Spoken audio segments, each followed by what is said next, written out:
Lisa, and you are watching The Search. We're going today to be talking about the missing case of Asha Degree.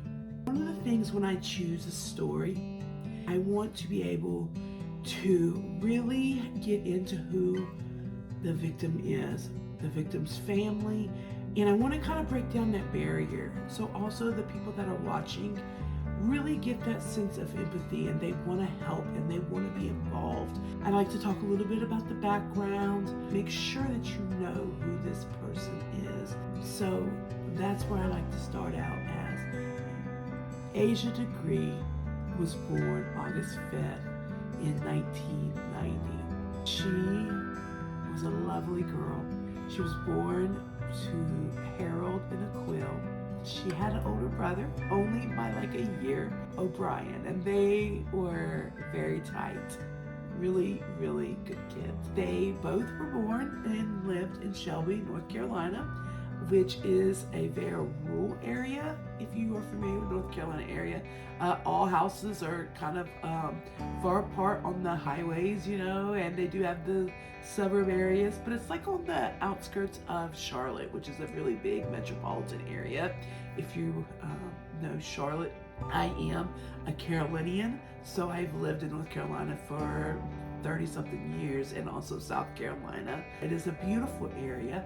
Where she is from, very small town, everybody knows everybody, and just a place that you want to raise your kids. You don't worry as much, and everything that we're going to talk about today actually starts and takes place in the year 2000. So back then, things, you remember this was even pre 9/11. Things were good. Things were good, felt safe, and they were a really good family. Okay, so anyway, I want to get started with that February month of 2000.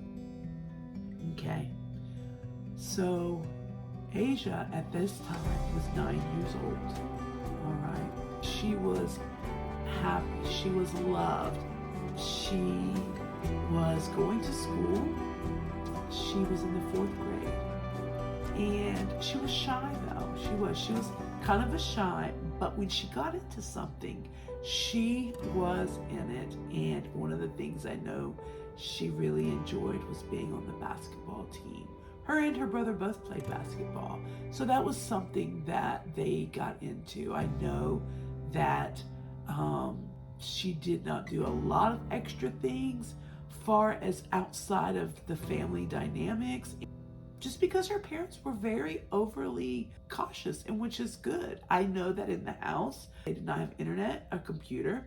They did have a landline phone, of course, a TV, but the parents really kept things regulated. They kept them very involved with the family, which lived all around them, very involved with school and with the church. So with that combination, you would expect things to be very well and expect the type of child that she was, which was a good, strong, determined child that enjoyed doing great things and being kind. Now, where this all takes a turn, it starts actually on February 11th. Okay? Now, February 11th, the Cleveland County schools were out. Asha and her older brother O'Brien spent the day with her aunt, Alicia. That was her aunt, who lives right down the street from the family's home.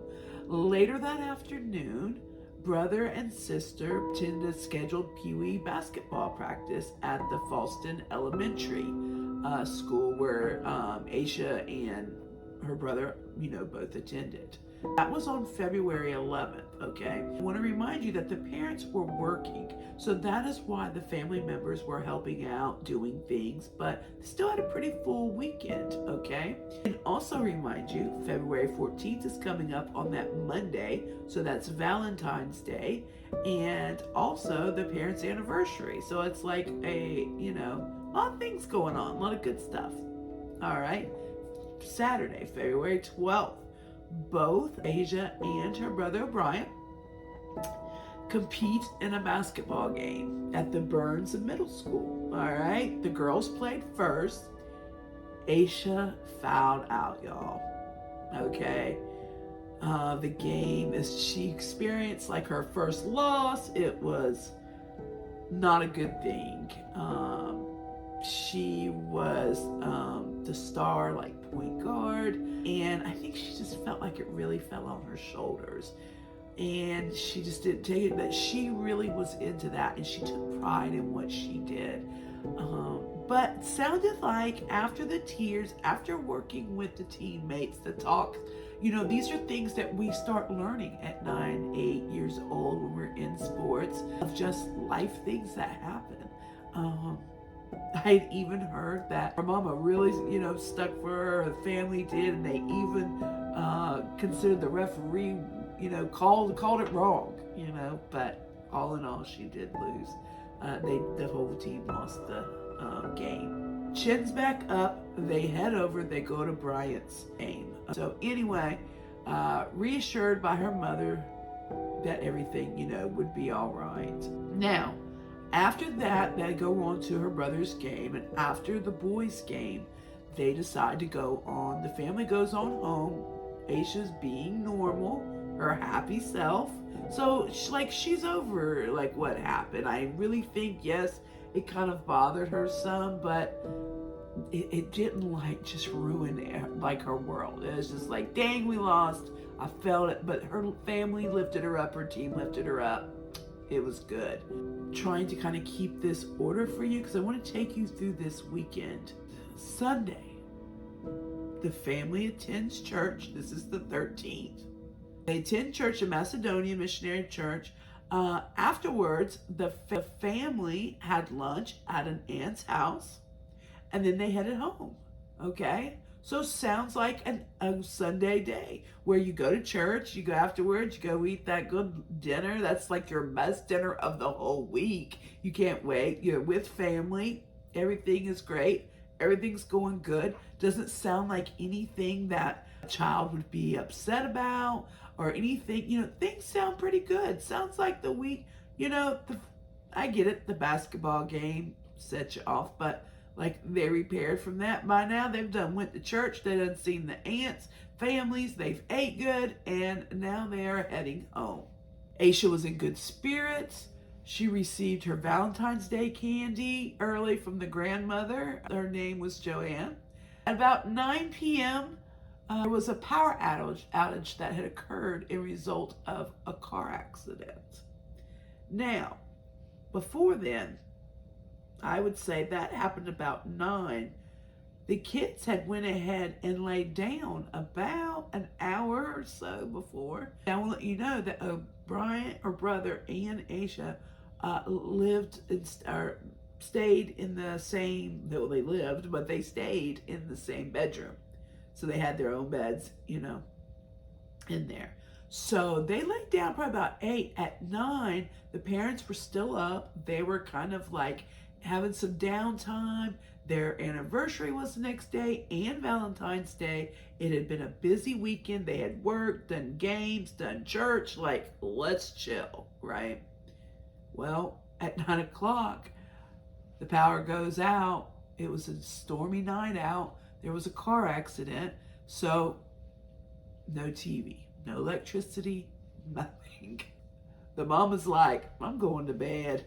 There ain't nothing else going on. I'm going to bed. All right. So anyway, she heads on to bed. The kids are in bed, and the dad decides he's going to stay up. Harold stays up. Well, it came back on about 12:30. Electricity did. So around then, you always kind of check your stuff out to make sure that everything's, working. The lights come on, the clock's turning back on, everything just, you hear the microwave things turning back on. So anyway, he goes by in the room, he checks out the bedroom, and they're in there sleeping good. That's about 12:30. So at that time, Harold, like I said, that was when the electricity came back on. So he's not quite ready to get in the bed, but he's winding down. He's winding down, he said. And now that he felt kind of good that electricity had come back on, he would go ahead and get ready for bed himself. So about 2:30, I think, is when he started heading to bed. And he said that he had stopped in again and checked on them again. These parents were really, on it. Even like during the day they worked, the kids would have to come home. They were what they call like latchkey kids, we would call back in the day. I know I even had one. You would wear a key around your neck or in your book bag or wherever and let yourself in the house, get your chores done. I mean, these kids were responsible, good kids. Who would have thought that would have been the last time he would have looked in on his daughter? So this was at 2:30 a.m. in the morning now of February 14th. So really they're going to bed that Sunday night on the 13th. And at 2:30 a.m. was going into the 14th was the last time he checked on him and everything had looked good. That morning, now remind you, because of the storming and all that stuff, and things that happened, the kids had gotten to the bed, they needed to get up early and get their baths done. So at 5:45 a.m., Aquilla, Asia's mom, she wakes up and goes ahead, and the kids normally wake up for school about 6:30, but the mom was ready to get her up early, draw the bath water, and so the kids could take their baths before they go. So Aquilla goes a few feet from the bathroom and to the kids' bedroom to wake them both up. Just like she's like, all right, she's getting them up, just doing her normal thing. This is a normal Monday, okay? Other than being Valentine's Day, it's a normal thing. They're up doing their thing. So she goes in there to wake up both of them and sees only the son in his covers. And Asia is missing. I can't even imagine what she was thinking at first. I'm sure at first you're like in denial, like, why is she not here? Like, what's going on? Little confusion. Despite checking the entire house and she checked both cars, she started like hollering for Harold, like she starts going crazy, like, get up, Asia's gone, like, where is she? I don't know where she's at. She is losing her mind, like she's walking outside. This, like I said, was around 6:30 because she had got up at 5:45. I will tell you, by 7 o'clock, she had the whole neighborhood up. There was people over there. The clergyman I know had come over there. Basically, she had called the law. They had come and started getting reports in, saying what's going on, letting them know that my baby is gone. And everybody starts looking into, what has happened. They even bring the dogs out to get her scent so that they can start looking, even though that it had been raining, the whole night. That I learned by researching in this that it doesn't necessarily throw off a scent. But I will tell you that the canines did have a problem with following her scent. It was an uphill battle from there on.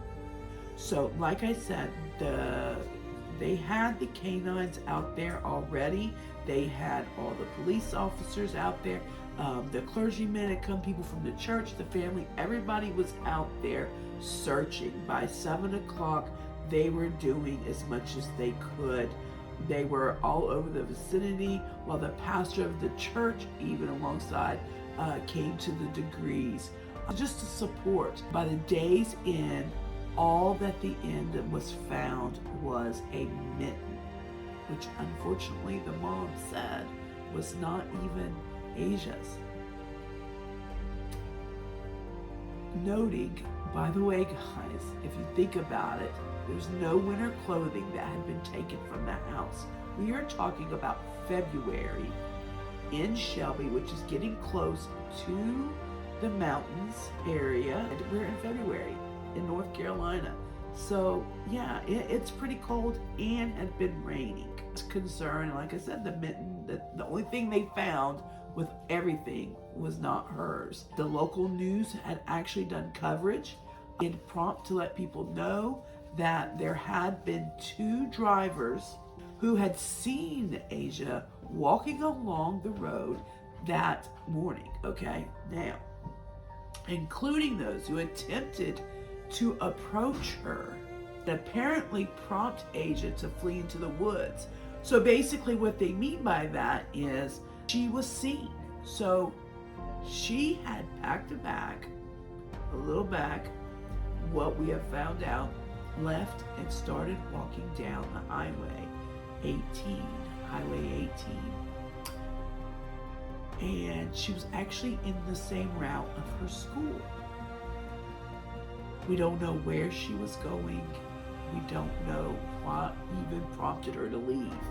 Now, the same timeline that the drivers, the truck drivers, there was 2 separate ones that managed to see her, actually lined up with the same time of the last time the father seen her in the bed. So it would have matched up. And then even the brother looks back and he says, when he's talked to, he says, you know, I do remember when basically the daddy had checked on him. I guess that had kind of woke him a little bit.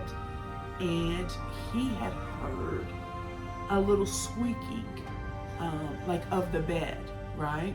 Like he had heard, but nothing to like rattle him, nothing to make think that she was like getting up, leaving, doing anything like that. It was more like, just like somebody turning over. But you start thinking about everything, you know, what happens, you know, when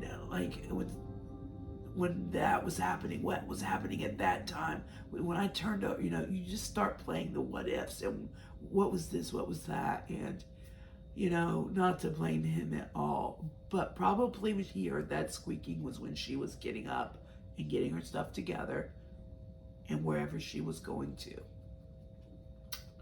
When the drivers claimed that they'd seen her, it pretty much time worked out though that she had left the house and made it onto the route. It had been about a mile. So I want to say it was around 3-ish, 3:15-ish that they had seen her. It had been called in though. So they had called it in. So basically the cops had everybody searching, all the family, they were taking any leads in that they could. The news stations were out there.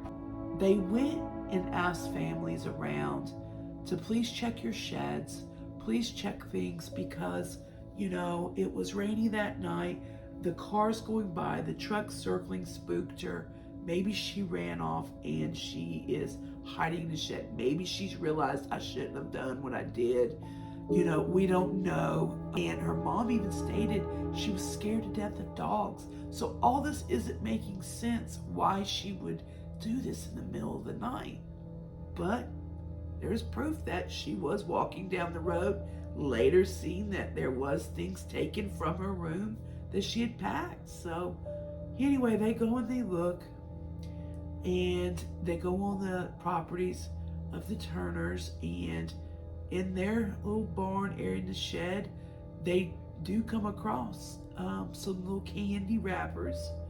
I want to say like a pencil, marker, yellow hair bow, which did identify to being her, and probably the candy, because it's Valentine's Day, probably got that from school. That's what I'm thinking. Maybe she went in there, ate a little bit of candy, waited for a while. Other than that, that came up to leading to nothing. I mean, that was it. Also, they had found a photograph of a black girl around Asia's age who has yet today to be identified. It was only a trace of her found during the initial search. So that was at the very beginning. All right, that little picture. The mom realized that Asia's bedroom was missing her favorite clothing, including a pair of blue jeans with red stripes. So anyway, guys, a week goes by, and they call off the search, basically. They had put in, I want to say like 10,000 man hours of everything. They had been investigating 2 to 3 mile radiuses, helicopters of where she'd been last seen. Flyers had been posted over everywhere. I think they looked into close to 300 leads that had been submitted from others that ranged from possible sightings to tips to abandoned houses, wells that Asia might have ended up. Basically, you know what they're saying? We never really had that first good substantial lead. So Dan Crawford, the sheriff, he really just urged the media, keep this story alive. Okay. I want to just talk about some of the things that has happened between now and then. And actually, I want to say it was a year and a half later, there's a place called Morganton that's about 30 miles away from Shelby, which is also another rural area, okay? And they were doing some construction. They found her book bag. They were actually cleaning out for a driveway. So when they were digging out, they actually pulled up the book bag. Now, what was odd is this was her book bag because it had her name in it. But the stuff inside, later, I mentioned, the stuff inside was not hers that later they talked about. And I believe at first they don't mention everything because they want to keep stuff to themselves so that some people, maybe if they have a clue, they can mention something that can help the case. But it came to find out that what was inside, which later was talked about, a book and a New Kids on the Block night shirt, was not hers. So how other stuff got in her book bag is also very suspicious. So, and just not making any sense. Later leads had turned out to be dead ends. In 2004, acting on a tip reportedly received an inmate from a county jail, the sheriff's office began digging at that intersection due to what the person had said from the jail, which was in the Lawndale area. The bones that were found out there ended up being animal bones. So there went that tip, that lead. Degrees took steps to keep her memory alive, Aisha's memory, and in the public minds, which was so important to keep her in everyone's living room, on their TV, when you're driving by. In 2008, they established a scholarship in her name, deserving local student. She always did get Student of the Week. She loved that.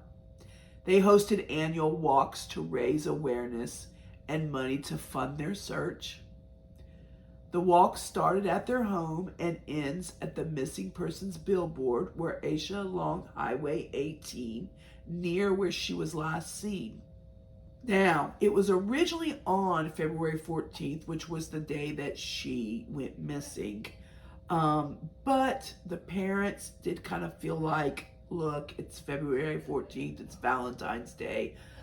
One, it's probably going to be a little harder to get as much support, but they were more considerate, even going through everything, they were more considerate of other people and not making it a somber day. So they changed the days. I believe in 2015, they had it on February 7th. 2016, they had it on February 6th. The parents felt it just, it was just better to do.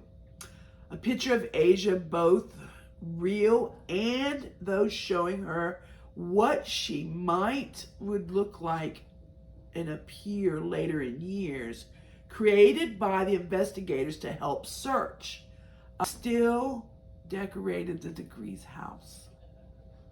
So they were up in 2015-16, guys.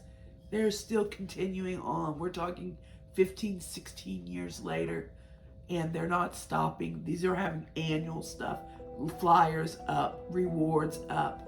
All right, there was a reward that started at $20,000. Okay, but in 2015, the FBI did announce with the Cleveland County Sheriff's Office investigators, this SBI, we were re-examining the case, re-interviewing witnesses. They also announced a reward of $25,000 for the information leading to the arrest and the conviction of the person responsible for this disappearance. So now a community group who was already offering an additional $20,000 reward, the FBI announced 15 months later in 2016 too. So hold on back. So you want to remember now, we had one group that was at 20,000. Now the actual government, the SBI, FBI, Sheriff's Department of Cleveland County, they were adding 25, so $45,000. So that was put back up on a billboard to get everything going again, getting people back out there, hoping that this would help. This was now definitely a criminal case, and they made it a criminal case because one, they believed that there's definitely some type of foul play, something was not right. This was not a runaway case. Had this been a runaway case or marked as one, it would have probably been closed, because she would have been at this time, in her 20s. Now today she would be 33. They would, of course, would say she's not, she doesn't have to come home. She's 33 years old, or at that time like 25. But a criminal case, so it is an open, ongoing case. All right. So at this time too, when they were announcing all the leads in May of 2016, all the leads in the money, I should say. In May of 2016, there was a reinvestigation of a case that had turned up possible new leads. They disclosed that Asha may have been seen now getting into a dark, like early 70s, like a big, huge car. We're talking, like I said, 1970s, like a Continental Mark or like a Ford Thunderbird, like same, they look pretty much the same. But one of the longest cars you can get before you get to a limo. I mean, we're talking big. So also you think in 1970s, so you're going back to that era. Along the route of 18, near where she was last seen later that night, it was described of having rust around the wheels. In 2017, guys, the FBI announced that the CARD team, which, by the way, guys, CARD, if you don't know, stands for Child Abduction Rapid Deployment. There's a team which is in Cleveland County to assist in investigations and provide like on-the-ground investigative, technical, like behavioral analyst, analytical things, and support to help find out like what happened to Asha. So the team, they worked alongside the FBI, Charlotte employees, Cleveland County Sheriff's Office, the SBI, I mean, you name it, all the agents involved. The agency also met several times a month to go over the latest on the investigation. Since 2017, the local agents and investigators had conducted approximately 300 interviews. So, I mean, when they got open back up, kind of reopened or got back into it a couple years in, around that time frame, and added money in and kind of went over it from 2015 and 16, and they really started from the beginning and went out again with all the leads, trying to find something October 2018, Cleveland County Sheriff's Texas appealed for information from the public about two of the interest in the items. Now, I talked about earlier that there was the two items with the book and the New Kids on the Block, which, like I said, the book was borrowed from Falston Elementary, which is where she went to school at. It didn't belong to her. Also, the New Kids on the Block concert t-shirt did not belong to her. But they actually releasing this public information that they had kind of held back for a while. So I'm assuming this is what they had found in the book bag. This was what I was mentioning earlier, that they hold back on things. It's probably for different reasons to try to help. So now we are hitting November 2020, and an inmate of Marcus Mellon, who was convicted of different sex crimes against children in 2014, wrote a letter to the Shelby Star, which is a local newspaper, of course, in Shelby County, claiming that Asia was murdered and knows where to find her. In February 2021, Cleveland County Sheriff Alan Norman announced that Mellon's claim had led to another dead end. So, I want to tell you that they're not stopping. I know the sheriff has said he is not stopping until he finds out what happened to her. So many have been involved in this case. I know I covered this case a couple years ago on another platform that I do. It actually was a live broadcast. I have always continued to wonder, what are the developments? Nobody just goes missing. Somebody has seen something. These rural areas, even like where her book bag was, it's a rural area. People know each other. So the mother has asked and pleaded to please keep her name alive, keep her face alive. She believes she's still alive until she knows different. So I hope by using my platform, as many others do, that we keep Asha Degree's face, name, and spirit alive, and find out what has happened. What happened that night? Where is she today? And we get justice, and we continue to search for the missing until they're solved, until they are found. If you appreciated today's episode and would like to follow along on our journeys of more episodes to help find the missing and to continue on the search, please make sure to hit that subscribe button and notification and give it a like to let me know that I'm doing what I'm supposed to do, doing what my passion is bringing me to do. If you have any questions or anything that you can add to this story, I have the numbers I will list down. You can contact the Cleveland County Sheriff at 704-484-4822 or the FBI at 704-672-6100. Thank you so much for listening to the episode today, and I hope to see you on the next search.